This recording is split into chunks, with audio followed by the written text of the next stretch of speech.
ಸುಮಾ, ಸಾರಿ ಸುಮಾ. ಯಾಕ್ರಿ, ನೀವ್ಯಾಕೆ ನನ್ನ ಹತ್ರ ಸಾರಿ ಕೇಳ್ತಿದ್ದೀರಾ? ಅದು ಏನಿಲ್ಲ ಬಿಡು. ನಾನು ನೀನು ಸಂಜೆ ಎಲ್ಲಾದರೂ ಹೋಗ್ಬರೋಣ. ಏನ್ರಿ ಇವತ್ತು ಯಾಕೆ ಏನೇನೋ ಮಾತಾಡ್ತಿದ್ದೀರಾ? ಏನಿಲ್ಲ, ಸರಿ ನಿನ್ನ ಕೆಲಸ ನೋಡ್ಕೊ. ನಂಗೆ ಯಾಕೋ ತುಂಬ ತಲೆನೋವ್ತಿದೆ. ನಾನೊಂದು ಸ್ವಲ್ಪ ಹೊತ್ತು ರೆಸ್ಟ್ ಮಾಡ್ತೀನಿ. ಅಮ್ಮ, ಅದೇನೋ ಹೇಳ್ತಾರಲ್ಲ, ಸುಮ್ಮನಿಲ್ಲಾರ್ದೆ ಇರುವೆ ಬಿಟ್ಕೊಂಡ್ರು ಅಂತ. ಆ ರೀತಿ ಆಯಿತು ನನ್ನ ಪರಿಸ್ಥಿತಿ ಈಗ. ಯಾಕೆ, ನಿಂಗೇನಾಯ್ತು?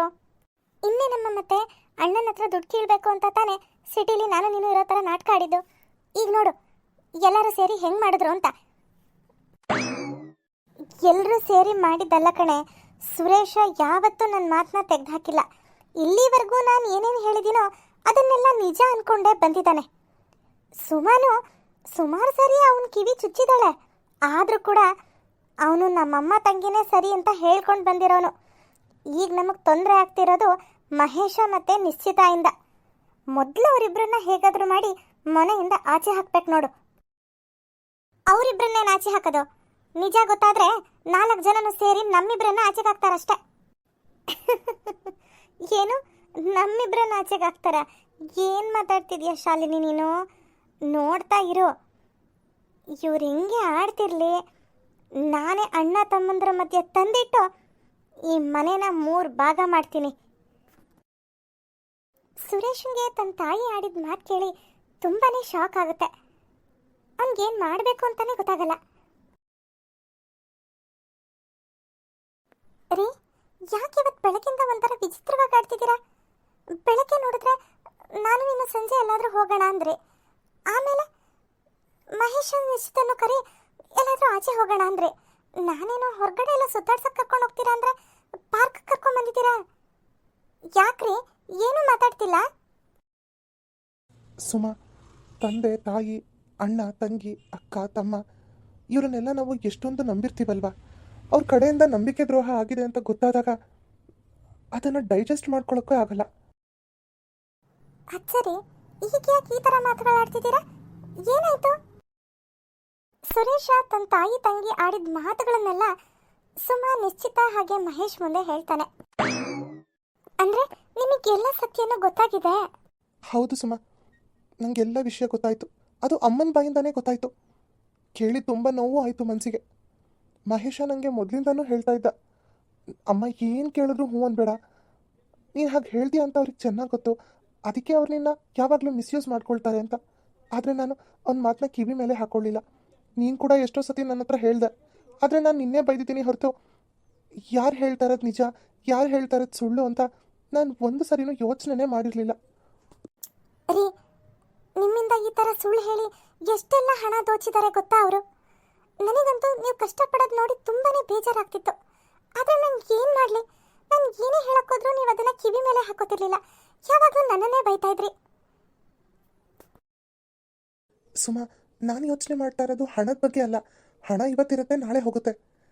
ಆದರೆ ಒಂದು ಸರಿ ನಂಬಿಕೆ ಅನ್ನೋದು ಹೊಟ್ಟೋದ್ರೆ ಮತ್ತವ್ರು ಸರಿಯಾದರೂ ಕೂಡ ಅದು ವಾಪಸ್ ಬರಲ್ಲ. ಅಲ್ಲ, ಅಮ್ಮಂಗೆ ಯಾಕೆ ಈ ಥರ ಬುದ್ಧಿ ಬಂತು ಅಂತಲೇ ನನಗೆ ಅರ್ಥ ಆಗ್ತಿಲ್ಲ. ಶಾಲಿನಿಗೂ ಇದೇ ಬುದ್ಧಿ ಹೇಳ್ಕೊಡ್ತಿದ್ದಾರಲ್ಲ ಅವರು.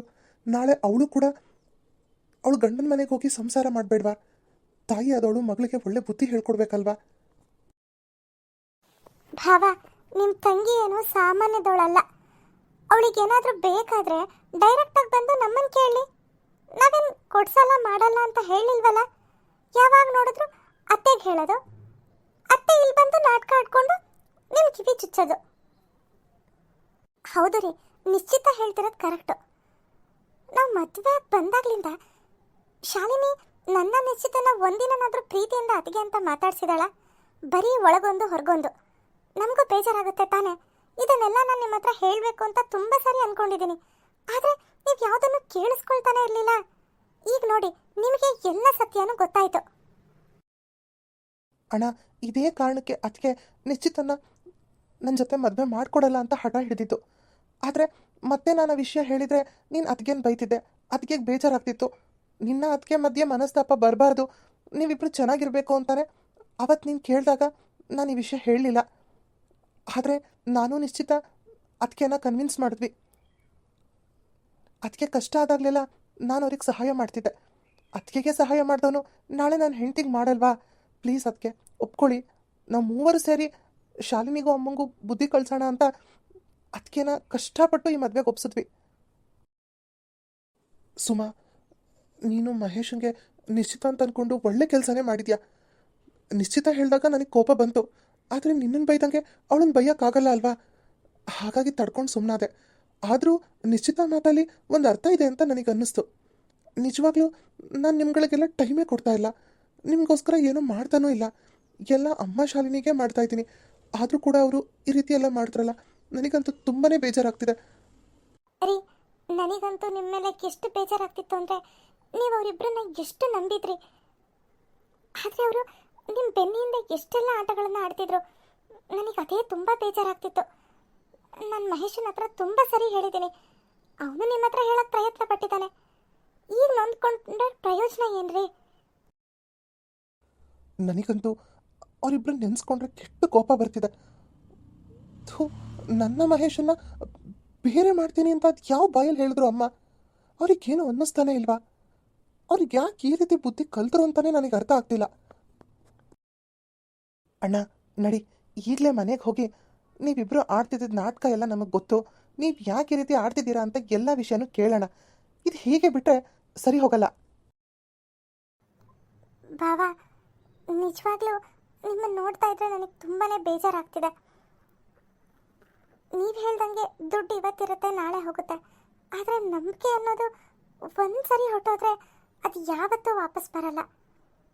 ಇಲ್ಲ ಬಾಬಾ, ನಾವೆಲ್ಲರೂ ಚೆನ್ನಾಗಿರಬೇಕು. ಇಷ್ಟು ದಿನ ಅಕ್ಕ ನೋವು ಪಟ್ಟಿದ್ದು ಸಾಕು. ನಾನು ಬಂದಮೇಲೂ ಕೂಡ ನನಗೆ ಯಪ್ಪ ಹೆಂಗಿರೋದು ಈ ಮನೇಲಿ ಅಂತ ಅನ್ನಿಸ್ತಿತ್ತು.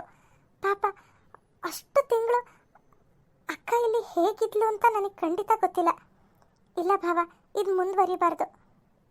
ಮಹೇಶ್ ಹೇಳ್ತಿರೋದು ಸರಿ. ನಡಿ ಅಕ್ಕ, ಭಾವ, ನಡೀರಿ ಹೋಗೋಣ. ಹೌದು ರೀ, ನಡೀರಿ ಮನೆಗೆ ಹೋಗೋಣ. ಅವರಿಬ್ಬರನ್ನು ಯಾಕೆ ಈ ಥರ ಎಲ್ಲ ಮಾಡಿದ್ರಿ ಅಂತ ಕೇಳಲೇಬೇಕು ನಾವು. ನಡೀರಿ ಹೋಗೋಣ.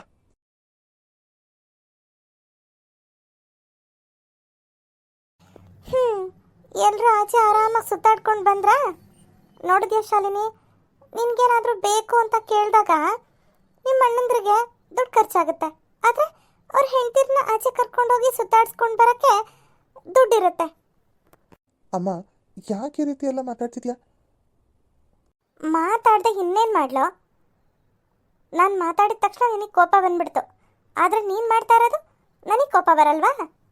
ನೋಡು, ಇನ್ಮೇಲೆ ಯಾರು ಯಾರ ಮೇಲೂ ಕೋಪ ಮಾಡ್ಕೊಳಂಗಿಲ್ಲ. ನಾನೊಂದು ನಿರ್ಧಾರ ಮಾಡಿದ್ದೀನಿ. ಏನದು? ಸುಮಾ, ಮಹೇಶ, ನಿಶ್ಚಿತ, ಎಲ್ಲರೂ ಕೂತ್ಕೊಳ್ಳಿ, ನಾನು ಮಾತಾಡಬೇಕು.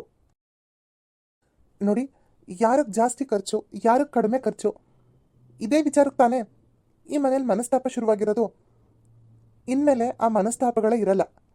ಅಂದರೆ ನಾನು ಏನು ಹೇಳಕ್ಕೆ ಹೊರಟಿದ್ದೀನಿ ಅಂದರೆ, ಇನ್ಮೇಲೆ ಯಾರು ಏನಕ್ಕೆ ದುಡ್ಡು ತೊಗೊಂಡ್ರು ಲೆಕ್ಕ ಬರೆದಿಡಬೇಕು. ಏನು ಲೆಕ್ಕ ಬರೆದಿಡ್ಬೇಕಾ? ಇದ್ಯಾವ್ದಿದು ಹೊಸ ರೂಲ್ಸು? ಬರೆದಿಡಬೇಕು. ಆಮೇಲೆ ಇನ್ನೊಂದು ವಿಷಯ, ಸುಮಾ, ನಿನಗೇನು ಬೇಕು ಅದನ್ನು ನೀನೇ ಕೇಳಬೇಕು.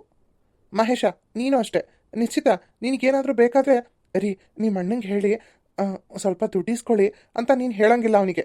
ಭಾವ, ನಾವು ಇಂಥ ಕಡೆ ಹೋಗಬೇಕು, ನಮ್ಗೆ ಇಷ್ಟು ದುಡ್ಡು ಬೇಕು ಅಂತ ನೀನೇ ಡೈರೆಕ್ಟಾಗಿ ಬಂದು ಕೇಳಬೇಕು. ಗೊತ್ತಾಯ್ತಾ? ಸರಿ ಭಾವ. ಶಾಲಿನಿ, ನೀನು ಅಷ್ಟೇ. ನಿನ್ಗೇನು ಬೇಕು ಅಣ್ಣ, ನನಗಿದು ಬೇಕು ಅಂತ ಡೈರೆಕ್ಟಾಗಿ ಬಂದು ಕೇಳಬೇಕು. ಸೀದಾ ಅಮ್ಮನ ಹತ್ರ ಹೋಗಿ ಅಮ್ಮ ಅಣ್ಣಂಗೆ ಹೇಳು ಅಂತ ಕಿವಿ ಚುಚ್ಚಂಗಿಲ್ಲ. ಗೊತ್ತಾಯ್ತಾ? ಅಮ್ಮ, ನೀನು ಅಷ್ಟೇ. ಏನೋ ಇದು? ನಮ್ಮ ಮನೇಲಿ ಇದು ಯಾವ ಲೆಕ್ಕಾಚಾರನೂ ಇರ್ತಿರ್ಲಿಲ್ಲ. ನಿಮ್ಮಪ್ಪ ನಾನು ಏನೇ ಕೇಳಿದ್ರು ಯಾಕೆ ಅಂತ ಕೇಳದೆ ದುಡ್ಡು ಕೊಡ್ತಿದ್ರು. ಅಂಥದ್ರಲ್ಲಿ ನೀನು ನಾನು ಏನು ಕೇಳಿದ್ರು ಲೆಕ್ಕ ಬರೆದಿಡು ಅಂತ ಹೇಳ್ತಿದ್ಯಾ? ಹೌದು, ನಾನು ಈ ಮನೆ ನಡೆಸಬೇಕು ಅಂದರೆ ನೀವುಗಳೆಲ್ಲ ಲೆಕ್ಕ ಬರೆದಿಡಬೇಕು. ಓಹ್, ನೀನು ಒಬ್ಬನ ಸಂಪಾದನೆಯಿಂದನೇ ಈ ಮನೆ ನಡೀತಾ ಇರೋದು ಅಂತ ಭಾರಿ ಕೊಬ್ಬ ಬಂದ್ಬಿಟ್ಟಿದೆ ನಿನಗೆ. ಲೋ ಮಹೇಶ, ನಿಮ್ಮ ಅಣ್ಣ ಆಡಿದ ಮಾತುಗಳನ್ನೆಲ್ಲ ಕೇಳಿಸ್ಕೊಂಡು ಇನ್ನೂ ಸುಮ್ಮನೆ ಇದೆಯಲ್ಲೋ? ನೀನು ಓದಿರೋ ಅಂತಾನೆ ಸಿಟಿಲಿ ಕೆಲಸ ಸಿಕ್ಕಿತ್ತು, ಬಿಟ್ಟು ಬಂದು ಇಲ್ಲಿ ಗದ್ದೆ ತೋಟ ಅಂತ ಇದೆಯಲ್ಲ, ನಿನಗೇನು ಅನ್ನಿಸ್ತಾ ಇಲ್ವೇನೋ? ಯಾಕೆ ಅನ್ನಿಸ್ಬೇಕು? ಅಲ್ಲ, ತೋಟ ಗದ್ದೆ ಹೊಲ ಎಲ್ಲ ನೋಡ್ಕೊಳ್ತಾ ಅಣ್ಣ ಆಫೀಸ್ಗೂ ಹೋಗ್ತಿದ್ದ. ಅವನು ತಾನೇ ಯಾವ್ಯಾವುದು ಅಂತ ಮ್ಯಾನೇಜ್ ಮಾಡ್ತಾನೆ. ಅದಕ್ಕೆ ನಾನು ಡಿಸೈಡ್ ಮಾಡಿದ್ದು, ನಾನಿಲ್ಲಿ ನೋಡ್ಕೊಳ್ತೀನಿ, ಅವನು ಆಫೀಸ್ಗೆ ಹೋಗಲಿ ಅಂತ. ಇಷ್ಟಕ್ಕೂ ಅಣ್ಣ ಹೇಳ್ತಿರೋದ್ರಲ್ಲಿ ತಪ್ಪೇನಿದೆ? ಸರಿ ಬಿಡು, ನಿನ್ನ ಹತ್ರ ಮಾತಾಡೋರ್ಗೆ ಬುದ್ಧಿ ಇಲ್ಲ, ಅದಕ್ಕೆ ನಾನು ನಿನ್ನ ಹತ್ರ ಏನೂ ಹೇಳಕ್ ಬರಲ್ಲ. ಶಾಲಿನಿ, ನೀನು ಇವಾಗ ಪಿ ಜಿಗೆ ಹೋಗ್ತೀಯಾ? ಅವಳು ಯಾಕೋ ಹೋಗ್ತಾಳೆ ಪಿ ಜಿಗೆ? ಅಮ್ಮ, ನಾನು ಕೇಳ್ತಾ ಇರೋದು ಶಾಲಿನಿನ. ಅವಳು ಉತ್ತರ ಕೊಡ್ತಾಳೆ, ನೀನು ಯಾಕೆ ಮಧ್ಯ ಮಾತಾಡ್ತೀಯಾ? ಶಾಲಿನಿ, ನಿನ್ನೆ ಕೇಳ್ತಿರೋದು. ಬಸ್ಸಲ್ಲಿ ಓಡಾಡೋಕೆ ಕಷ್ಟ ಅಂದ್ಯಲ್ಲ, ಪಿ ಜಿಗೆ ಹೋಗ್ತೀಯಾ ಅಂತ. ಅದು ಅದು ಅಮ್ಮ ಏನು ಹೇಳ್ತಾರೋ ಹಂಗೆ ಮಾಡ್ತೀನಿ. ಅಮ್ಮ ಹೇಳ್ತಾರೆ, ಓದ್ಬೇಡ, ಮದುವೆ ಮಾಡ್ಕೊಂಡು ಗಂಡನ ಮನೆಗೆ ಹೋಗು ಅಂತ. ಹೋಗು ಮತ್ತೆ. ಕಣಪ್ಪ, ನನಗೆ ಗೊತ್ತು ನೀವೆಲ್ಲರೂ ಅವಳನ್ನ ಎಷ್ಟೊತ್ತಿಗೆ ಗಂಡನ ಮನೆಗೆ ಕಳಿಸ್ತೀವೋ ಅಂತ ಕಾಯ್ಕೊಂಡಿದ್ದೀರಾ. ಅಲ್ಲ ಕಣಮ್ಮ, ಅವಳು ಗಂಡನ ಮನೆಗೆ ಹೋಗಿ ಏನು ತಾನೇ ಮಾಡ್ತಾಳೆ ಬಿಡು. ಅಲ್ಲಿಂದನೂ ಫೋನ್ ಮಾಡ್ತಾಳೆ ಬೇಕಾದ್ರೆ, ಅಮ್ಮ ನಾನು ಏನು ಮಾಡಲಿ ಈಗ ಅಂತ. ಯಾಕಂದರೆ ಅವಳು ನೀನು ಏನು ಹೇಳ್ತೀಯೋ ಅದನ್ನು ತಾನೇ ಕೇಳೋದು, ಚಾಚು ತಪ್ಪೆ ಮಾಡೋದು. ಅವಳಿಗಂತೂ ಒಂದು ಸ್ವಂತ ಬುದ್ಧಿ ಇಲ್ಲ. ಓ, ನಿನಗೆ ಸ್ವಂತ ಬುದ್ಧಿ ಇದೆಯಾ? ನಿನಗೆ ಸ್ವಂತ ಬುದ್ಧಿ ಇದ್ದಿದ್ರೆ ನೀನು ಯಾಕೆ ಅತ್ತಿಗೆ ಮಾತು ಕೇಳ್ತಿದ್ದೆ? ಮಾತನ್ನ ಸರಿಯಾಗಿ ಮಾತಾಡು ಶಾಲಿನಿ. ಓಹ್, ನೀನು ಬಾರಿ ಚೆನ್ನಾಗಿ ಮಾತಾಡ್ತಿದ್ಯಾ ಬಿಡು. ಎಲ್ಲ ನೀನು ಕಲ್ಸ್ಕೊಟ್ಟಿರೋ ಬುದ್ಧಿ ತಾನೆ. ಮಹೇಶಂಗೂ ಅವ್ರ ತಾಯಿಗೂ ತಂಗಿಗೂ ಜೋರು ಜಗಳನೇ ಶುರುವಾಗುತ್ತೆ. ಆದರೆ ಸುಮಾ ಮಾತ್ರ ಎಲ್ಲರೂ ಚೆನ್ನಾಗಿರ್ಬೇಕು ಅಂತ ಮಾತಾಡೋಣ ಅಂತ ಕೂತ್ಕೊಂಡು ಜಗಳ ಆಡ್ತಿದ್ದಾರಲ್ಲ ಅಂತ ಯೋಚನೆ ಮಾಡ್ತಾ ಇರ್ತಾಳೆ. ಕಾಮಾಕ್ಷಮ್ಮ ಅನ್ಕೊಂಡಂಗೆ ಅವಳು ಮನೇನ 3 ಭಾಗ ಮಾಡ್ತಾಳ. ಮುಂದೇನಾಗುತ್ತೆ ಅನ್ನೋದನ್ನ ನೆಕ್ಸ್ಟ್ ಎಪಿಸೋಡ್ನಲ್ಲಿ ನೋಡೋಣ. ಈ ಎಪಿಸೋಡ್ ನಿಮಗೆಲ್ಲ ಇಷ್ಟ ಆಗಿದ್ರೆ ಪ್ಲೀಸ್ ನಮ್ಮ ಚಾನಲ್ನ ಸಬ್ಸ್ಕ್ರೈಬ್ ಮಾಡಿ, ಹಾಗೆ ಈ ವಿಡಿಯೋಗೊಂದು ಲೈಕ್ ಮಾಡಿ, ಕಮೆಂಟ್ ಮಾಡಿ ಅಂತ ಹೇಳ್ತಾ ನೆಕ್ಸ್ಟ್ ಎಪಿಸೋಡ್ನಲ್ಲಿ ಸಿಗ್ತೀನಿ. Bye friends.